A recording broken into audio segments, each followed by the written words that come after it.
Stan Gibilisco here with just another little ham radio story for you. I was working in 1979 and 1980 in Miami, Florida for a company that imported 2-meter radios from Japan. And I worked in the technical department. That is, I helped the technicians repair radios. Actually, I managed the technical department and told them what to do because I didn't know how to repair radios myself. Now, seriously, every now and then we got a radio in from a customer who, of course, they send them in because they break. They want them fixed.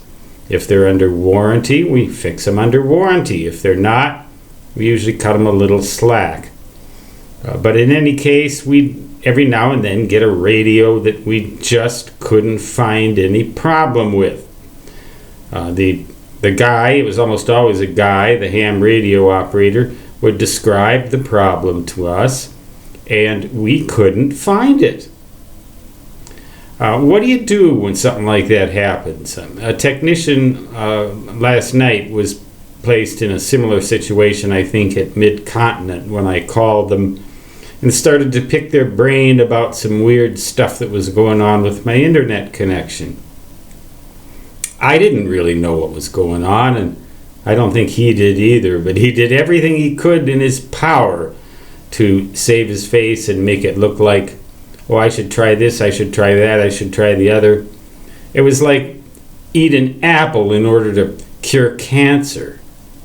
I think it's better to eat an apple in order to prevent cancer myself, but in any case, I used to go through these experiences where I had to tell the customer we couldn't find anything wrong with your radio. They almost always got rather irate when I heard that. Sort of like, you dummy. Geez, can't you see the elephant in the living room blowing his nose all over your sofa? I mean, it was like, what's wrong with you people? What we usually did, rather than endure that kind of treatment, perhaps well-deserved, was to replace their radio. We almost always did that.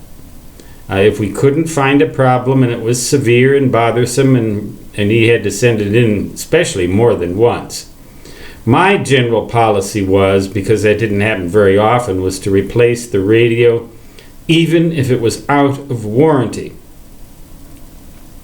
That may be some advice for those of you who work in technical departments. It may also be what you think is cockamamie advice.